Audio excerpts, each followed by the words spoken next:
One of the reasons I really embrace the value of summer camps is that they give participants a chance to see something that they didn't see prior. I understand that there were 7 baptisms this past week. And that's awesome. Any of those people here? Anybody here that was baptized? All right, excellent. Excellent. You saw something this week that you never saw before. And when you have that focused activity, the focus of your mind and your heart on things of God, it enables you to see something you didn't see before. That's how spiritual growth takes place. If you are baptized, you have to still hold on to whatever it was that you saw that made you make that decision in the first place. Faith is the ability to see what you didn't see before. And faith is the key element to our identity as Christians. It's what sets us apart. Being a Christian doesn't mean that we're better than anybody else. It doesn't mean we have some sort of lock on truth. It means that we are able to see something that we never saw before, and perhaps something that others don't see, but that doesn't mean what we see is not there. A lot of times we are so focused on what we can see that we pretend there are other things that we don't see or can't see. And so faith is the key element. Faith sees things that it never saw before. What we were never able to see. For some of us, it may be we gained a truth. And that's perhaps what happened this past week at camp. Young people were immersed in God's truth and they saw something they didn't see before. Maybe for you, as it was for me, I saw evil for what it really was. And for me, there were 2 options. Either there was a God or there wasn't a God. I saw life without a God. And so I knew that there had to be something more to life. I began to see something that I never saw before. And it's a challenge sometimes because we are so tangible oriented. It's hard for us to see the things that we don't see, that we think are not there. And that's why in Scripture there's this constant discussion between faith and works. Because oftentimes we, even as followers of Christ, we focus on works because those things are tangible. Those things we can measure. Those things we can put on a scale and show to others and prove how religious we are. But that's just it. Faith is based on things that you can't see. Faith is not self-effort and self-salvation and self-glorification. Faith is something different. The Bible always talks about the difference between faith and works because oftentimes, outwardly, those appear to be the same. You know what I mean by that? They appear like you can be a religious person and do all the right things and not be walking by faith. And it might be demonstrated by some of the things you do, whereas someone else who is walking by faith may do the same things, but I guess they're doing it for a different reason. People who walk by faith do it for a different reason. People who walk and think they're saved by works, they want others to notice them. People who walk by faith, they want God to notice them. And so that's what faith is. Faith looks to a different standard, a standard beyond. And that's why the cloud of witnesses that the Hebrew writer talks about in chapter 12, that cloud of witnesses, the amazing things that they did in their lives, didn't look like mere works righteousness. They just didn't go to church. They just didn't sing the songs. They just didn't cross all the T's and dot all the I's. they lived beyond the things related to this world. You probably couldn't quantify their faith by what they did.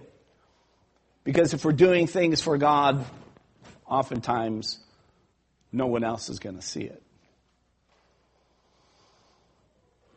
And so for the next several Sundays, we're going to be talking about faith. And specifically this morning, we're going to be talking about what faith is.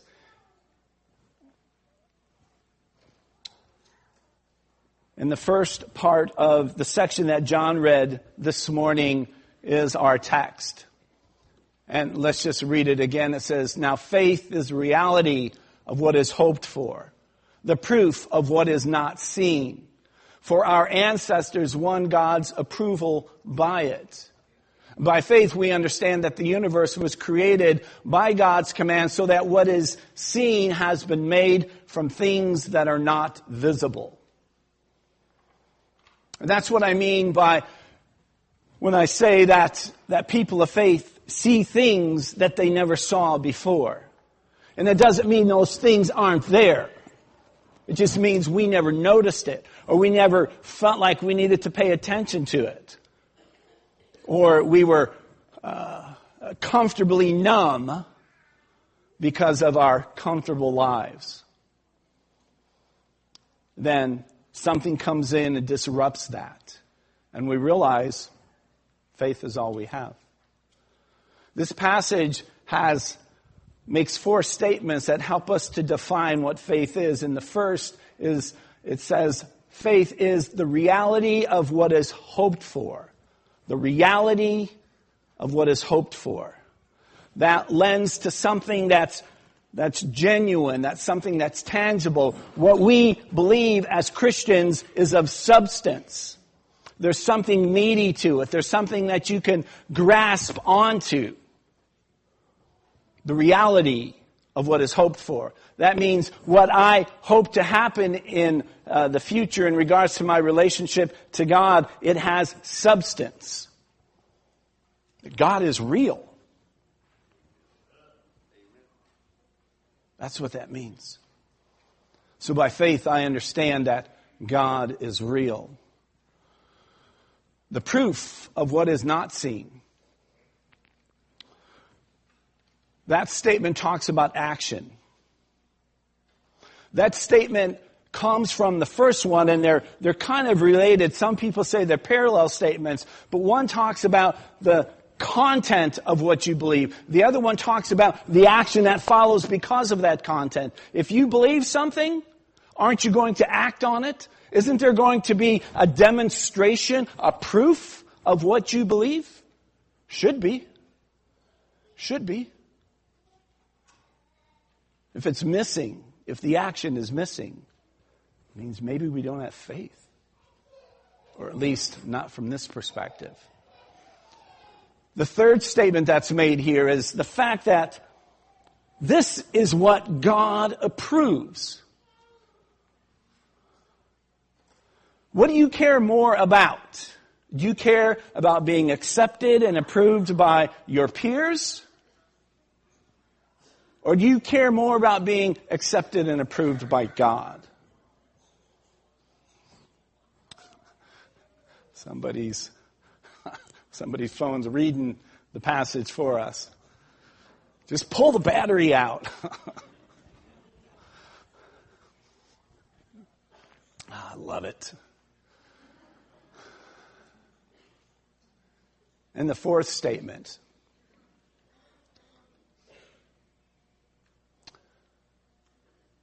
We understand that the universe was created by God's command.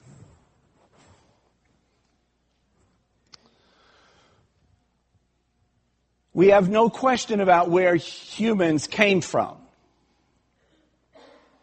And I find it interesting that this statement, which is so controversial in our society, is one of the key elements to faith.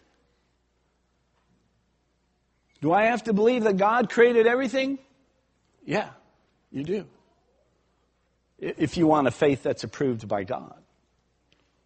Now, sometimes we will compromise matters of faith and in this instance, matters of science, because we're kind of torn between the two, and we would really rather them fit together. But oftentimes, the theories of science really eliminate the need for God. So we have to accept that God took and created what we see from what is not visible. That is the nature of faith. And to me, that really makes sense when I look at the data that I have. And the basic core of human life being DNA reflects the fact that that's intelligence. That reflects design. And in my mind, if you see design, then there must be a designer behind it. Everything we experience, these chairs, this building, the posters on the wall, the folding doors, those were all created by design. They just didn't happen. Someone took information and resources and put them together and created what we see. So it makes sense to me that there is a designer. But it's a little bit deeper than that. I also have to hear the message of Christ. And that was my path to faith. I came to believe there must be a God, there must be a designer. And then through circumstances, I was put in a place where I could hear the message of Christ. Romans 10 and verse 17 says, faith comes from hearing, and what is heard is the message of Christ. And that becomes the foundation of my life. That is what I see. I see that there's a God, and I see that a man named Jesus died on the cross. And that's the foundation. And that's where I come back to every time I feel doubt. Every time I feel unsure about stuff. Every time my sin or my pride or my accomplishments cloud my view of Christ, I come back to those two foundational statements. And the thing about those foundational statements, they are things I don't have control over. They are things I didn't accomplish. It's things that I accept at face value by faith. There are three ways to live then, if we look at this passage. The center one refers to kind of where we are and what I'm talking about. That's a gospel form life. Some people use the word cruciform. Because I'm accepted by God, I seek to obey Him with all that I am. I seek to obey the Lord. I seek to love Him with all my mind, my heart, my soul, and my strength. Everything about me is focused on that reality because God accepts me. Because God has made a way for me. Because God exists and He loves me and He's made a way for me. If you're focused on a works righteousness approach, that's what religion is. Over there on the right-hand side of the graphic. I obey, therefore I'm accepted. It's like you're trying to earn something from God. You're trying to, instead of getting God's approval, you're trying to get God to approve of you. And that's where a lot of people in our world are. Religious people. They're not necessarily faithful people. They're religious people. And they do things because they think by them they're going to be accepted by God. And then, on the left is Let's go back. On the left is irreligion. I live as I please. And that's where many are today. And I want to take a few minutes to just refer to that, because those are the movers and shakers in society today. Those are oftentimes our political leaders. Those are oftentimes our leaders in business and other cultural expressions of society and media. They're the irreligious. But they have so much influence in our lives. They have such a voice in our society. But if you've rejected God, then you have to replace it with something. And the replacements, there's two big ones. One of them is science. And the other one is philosophy. And science may explain a lot of things that we observe, but it can't tell us where we came from. Why is that?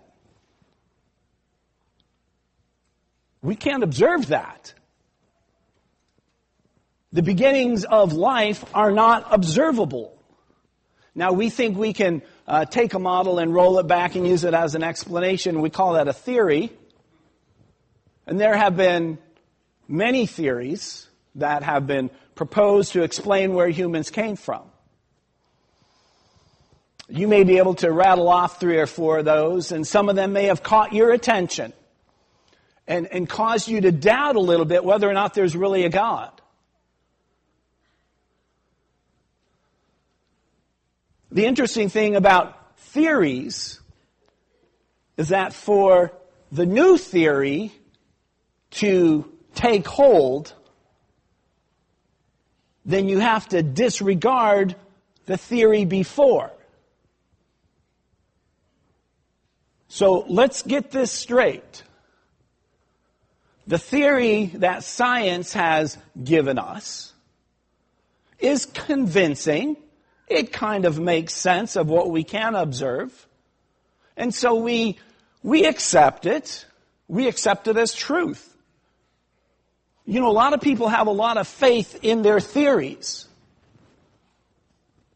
But then the next scientist comes along and comes up with a new theory. And to get his theory established, he has to argue why the theory before isn't truth.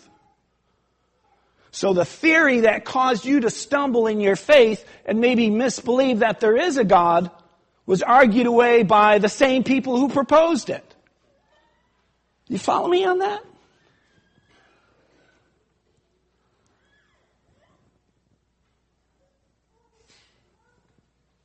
Science, as an explanation of where life came from, is missing a lot of data.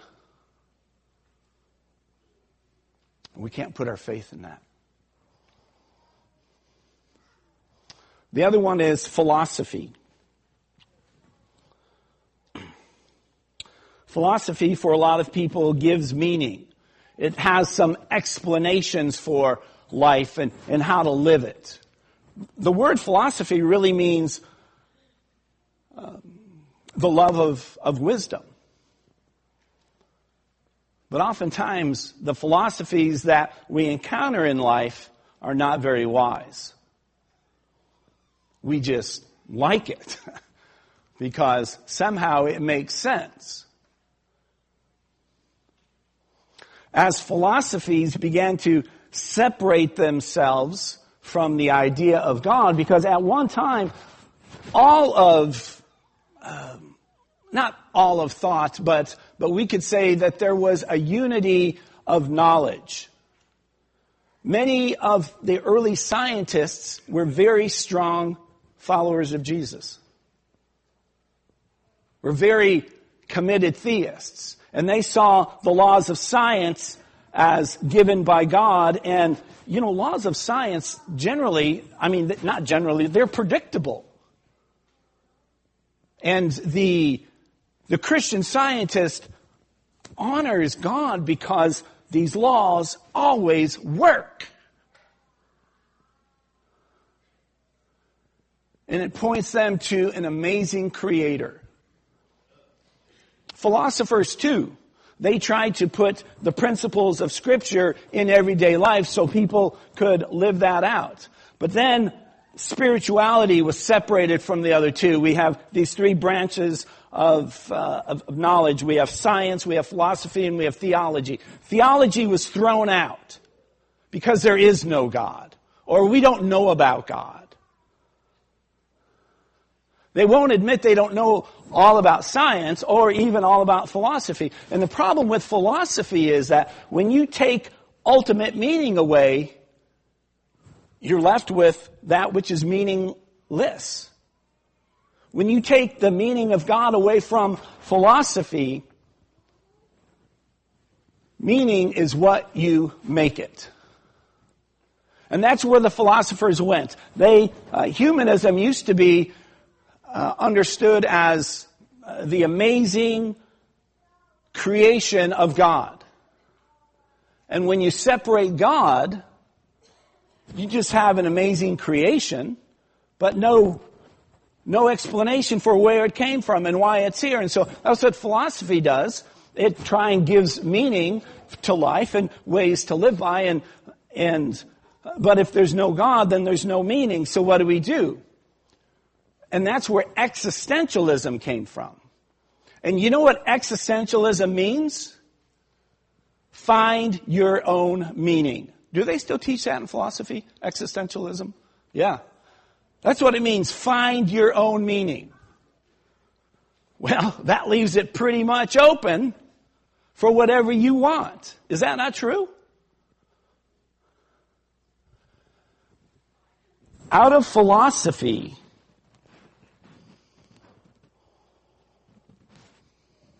comes two things that we interact with every day: art and music.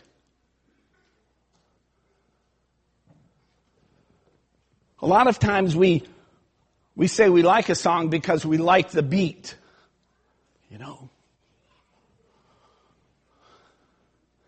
And if there's bad lyrics to the song, we say, oh, I don't pay attention to the lyrics. Right? You just like the beat.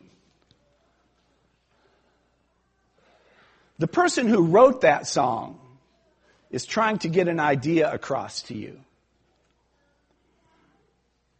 A musician is a philosopher with a voice. Art is created by an artist is a philosopher with a medium. In the earlier days of Western society, art could be defined as realism. The pictures, the things that were created, the artwork that was created looked real. But when existentialism started influencing artists, what happened to art? What's the word? Abstract. So here's a picture, here's a painting of abstract art. Now, you know what I saw in this? Does anybody see the horse, the white horse? Yeah, and it looks like maybe a little horse head over there, and here's the big horse here. I don't know what's there. Could you figure out what the artist was trying to do? The artist maybe had something in mind, but the groovy thing about this is you make up your own meaning.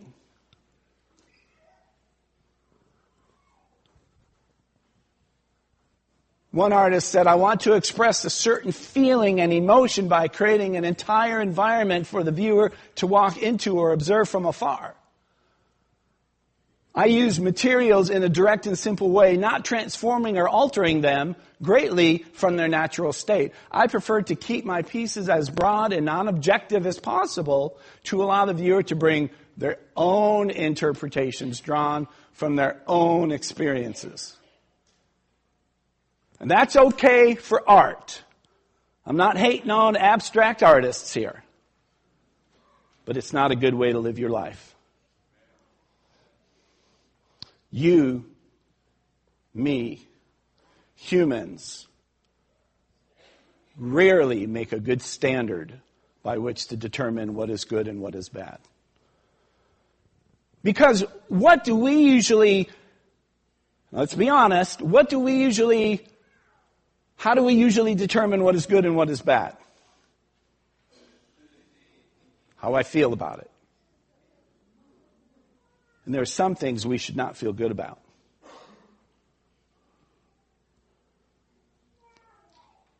By faith, I understand that there is an objective standard for life. And I want to follow all of it. I want to experience life as God intended it to be. Jesus said, I have come that you might have life and that you might have it more abundantly. And a lot of the ideas that people have created don't lead to life.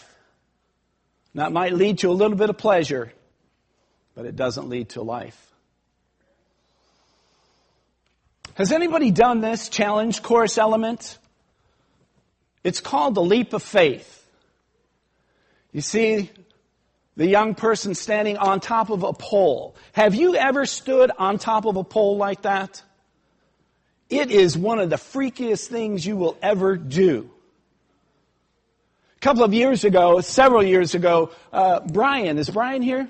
Brian Turner, I saw him earlier. Is he still here? Oh, there you are. Did you go to Salmon Arm, British Columbia with us? I remember Beth was with us.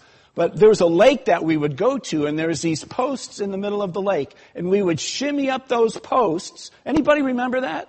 Jonathan, do you remember that? You remember that? We'd shimmy up those posts. Chris Reed is the one I remember doing the most. He was like the daredevil, and he'd stand on top of that pole, and then he'd jump into the water. It was deep water, safe. But just standing up on top of that pole was weird. So they have this challenge element at rope courses where you climb up the pole and you have to jump from the pole to the trapeze thing there. Okay? You have to jump. Anybody do that in your challenge courses? All right. Yeah? Now, you can't tell because there's when something's up high in the air, it's a distortion. But these two pictures kind of give an idea of really it's not that far from the pole to the what's that thing called? What's that? Swing? Let's call it a swing. To the swing. It's not that far. But when you look at this picture, it seems like it's 100 miles away almost. Now, Don, you said you did this, and Sophie, you said you did this. Did you make it? Yeah. You made it? Yes. Okay, here's a couple of people that look like they made it. Now, what's the difference between the two pictures?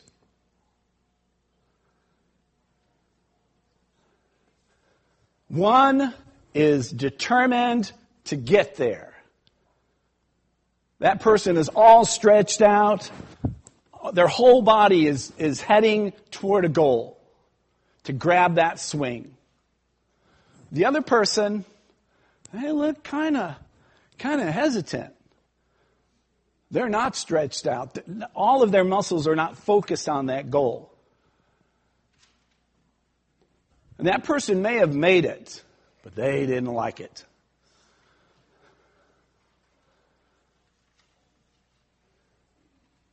Now, I'm not saying Christianity is a leap of faith. Some people have said that. But I think Christian faith has substance.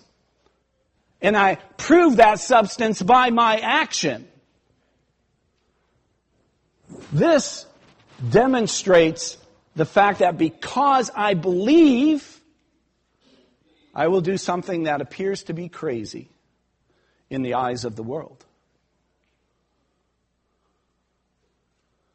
The people that we will encounter as we move through Hebrews chapter 11 have done some crazy things.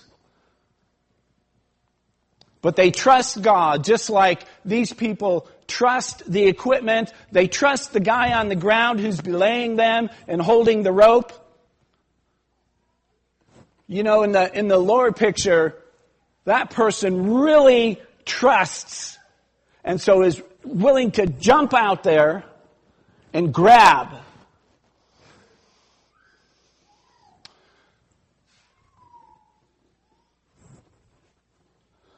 What happens if you don't make the jump? Well, you can take the rope of shame. You can just kind of sit back down on the top of the pole and then kind of get your feet, and then they can hold you, or you can climb back down the pole if you want to. And that's a completely different feeling than jumping across and grabbing the swing and then just letting go. And they bring you down to the ground. And it's not a rope of shame, it's a rope of victory. Jesus said, I have come that you might have life. That life comes through faith. And maybe what I thought about these two pictures is that the person on the bottom has done this before. The person on the top, that may be the first time they've ever done that. And that's a little scary. But that's where faith begins. Faith begins small. What did Jesus say about faith? Faith as a mustard seed. It starts small. The acts of faith might be not glorious or life-changing, but it's what you can do. You begin by taking small steps, but it's all about the ultimate journey. That's what it's all about. To where you can get to a point in your faith that you're leaping across things because you have ultimate trust that whatever you do, by faith, God will be there to hold you and save you.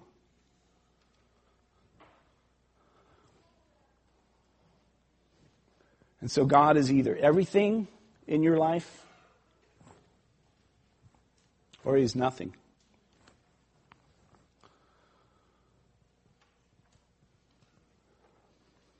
And I pray that this morning, because you trust God desperately, you will do things that prove,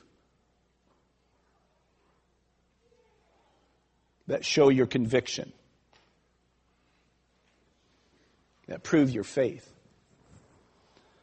A couple of passages that I want us to just... And the first one is Acts chapter 7 and verse 55.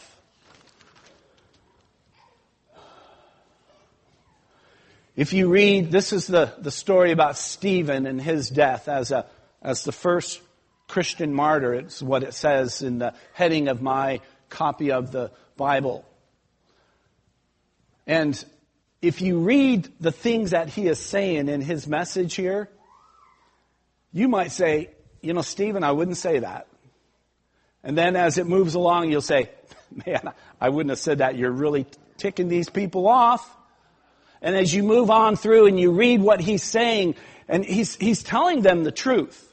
But any time a prudent person would have backed off and said, okay, I've made my point. Let's live to fight another day. But Stephen doesn't do that. He pushes forward because he needs to get this message across. This is his act of faith that is going to...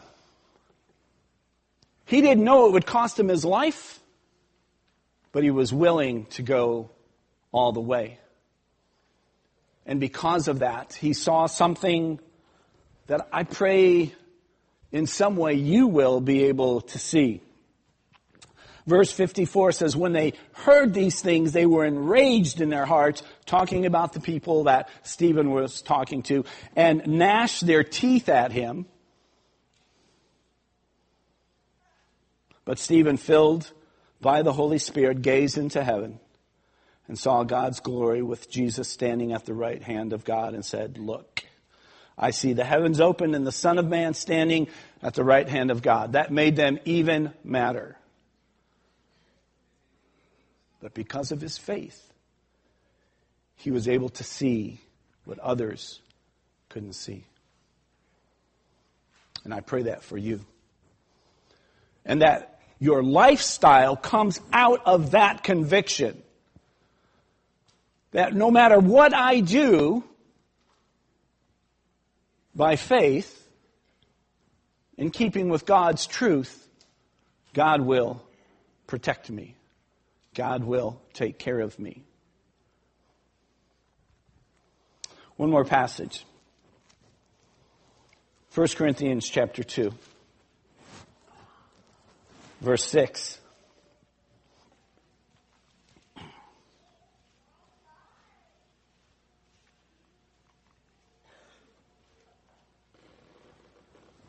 It says, "However, we do speak a wisdom among the mature, not a wisdom of this age or the rulers of this age, or the philosophers of this age, or the scientists of this age,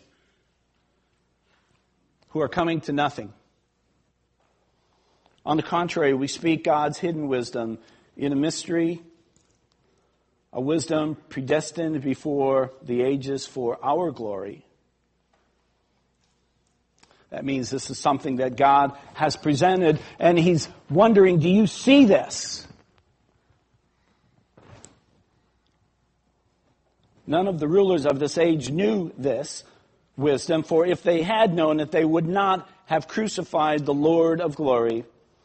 But as it is written, "What eye did not see and ear did not hear, and what never entered the human mind, God prepared this for those who love him."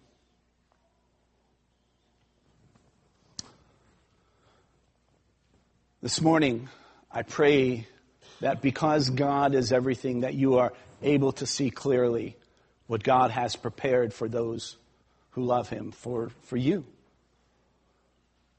Because you are able to see that. Because you are able to see the substance of your faith. The substance of what you hope for. That there will be proof of your conviction. Proof of what is not seen.